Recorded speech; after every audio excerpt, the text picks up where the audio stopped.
the number one thing to focus on for your deferred sales trust transaction part 2. Hi, I'm Brett Swarts, founder of Capital Gains Tax Solutions, and we're here to help you clarify the deferred sales trust to see if it's a good fit for you. And more importantly, really dive down if you're in the process of selling right now, or you're very close to selling, you're 10 days away, you're 15 days away, you're 30, you're a couple months away. It really doesn't matter. But each stage of this process, you want to make sure you focus like a laser so that you feel 100% comfortable, confident, and you're ready to go when your sale happens to defer all of that capital gains tax. And so in part 1 of our series, which is the previous video, we focus on all things timing and all things motivation, right? So if you haven't watched that video, I highly encourage you to go back and start there. And but real quick, timing is of the essence. You want to make sure you're classifying the transaction in the proper place, whether it's an investment property or everything else, which doesn't qualify for a 1031 exchange. We need to have all of the things set up prior to closing. Okay. Also motivation, clarifying what exactly are you trying to solve? In fact, why are you selling in the first place, right? And is there another alternative you might do, like a refinance instead of selling, or what's the outcome going to be for you for when you sell? Are you looking to sell cryptocurrency high and invest in real estate? You're looking to exit your highly appreciated business and go buy some real estate? Are you looking to diversify from your highly appreciated public stock, maybe move it outside of your taxable estate to save the 40% there?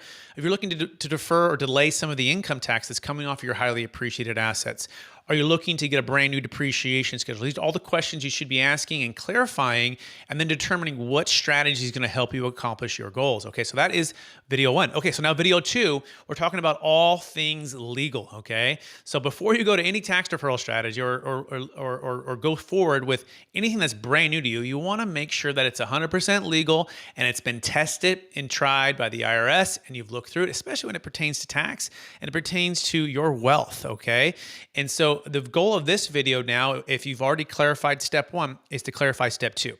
You want to use all of the emotional part of, deferring tax is a lot of fun, but now we want to get very specific, and we want to get very evidence-based understanding of the track record, which starts with a few questions that you should be asking myself, the DST tax attorneys, my business partners that I work with, or anything else that you're looking out there for different strategies. And question number 1 is, how long has this been around, right? How long have you been doing this?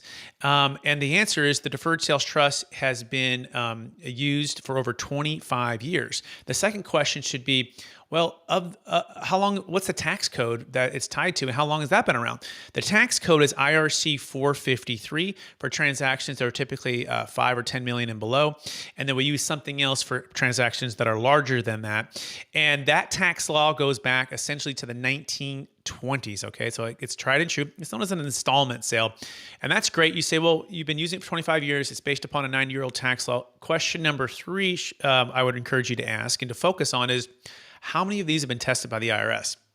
And I think this might be the most important question, right? Because you want a strategy that's been tested, it's been through the fire, and any of the inconsistencies or anything that's illegal has been come up. And now, there's been thousands of closes, billions under management, and of those, it actually has a very low audit rate. There's been about a dozen no change IRS audits.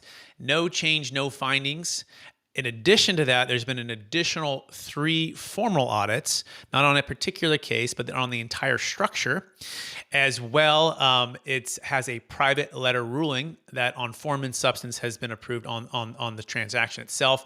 Now, there's been also dozens of national law firms. There's been a lot of eyes and ears looking at this. We work with large banks. We work with qualified intermediaries. We work with major CPA firms to offer this strategy for their clients and in conjunction with them. So a lot of eyes and ears on that. But one of the best stories I know for this that helps me give confidence, and there's the evidence-based logical piece of this, and there's the emotional confidence.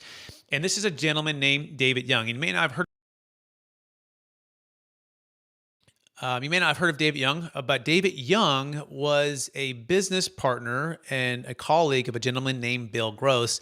Now, these two gentlemen and a couple others were kind of the leaders to help build up a company called PIMCO. And PIMCO is one of the largest kind of money managers in the world, managing funds for some of the largest wealth in the world. And about 20 years ago, they all got together and they built it up, and they really helped it to succeed as one of the top in the industry.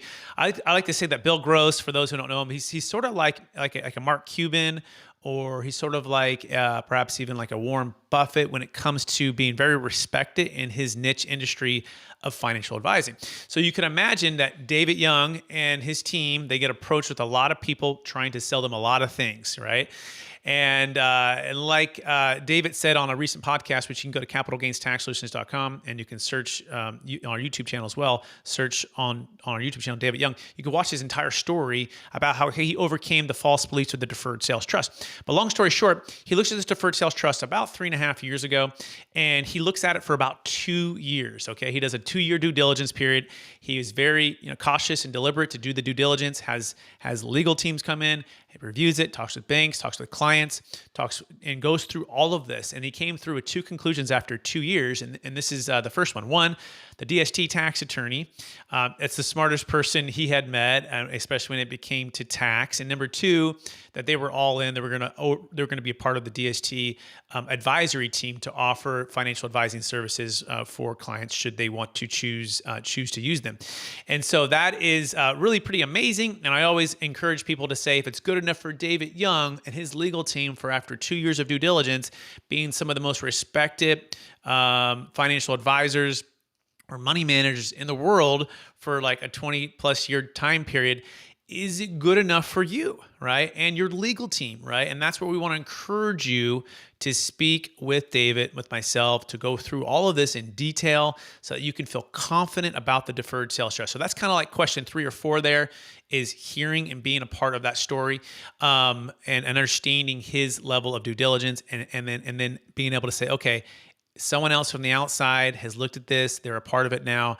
I feel really good about it, okay? So then the next question would be, okay, well, great. So it's legal. I'm feeling good about it. I'm feeling confident. But what happens if I get audited, right? Which you want to ask. This next question is, hey, is there audit defense?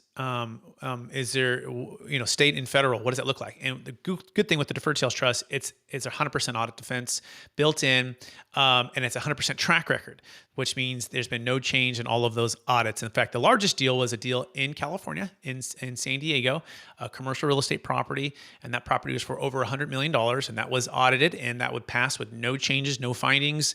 And that's really remarkable if you think about it, because if you or I were to get audited on our tax returns, there might be a receipt we forgot, there might be an expense that was off, and there'd probably be a change. But in the track record of the Deferred Sales Trust, it's batting 1,000, and it's perfect so far over 25 years. Okay, so step number 2, the number one thing you should be focusing on after step number 1 is the legality, and getting behind the confidence, getting confidence in the legality, and getting behind the track record and really understanding that. So that is step number 2. I want to intro step number 3 and also invite you to join our mastermind that happens every Friday at 10 a.m. Pacific Standard Time. You can go to capitalgainstaxsolutions.com and you can register right now for that. Totally free. 10 a.m. PST, 1 p.m. Eastern Standard Time, where we're going to spend time kind of like in a classroom setting. We're talking all things cryptocurrency, the Deferred Sales Trust, investment real estate, and traditional investments.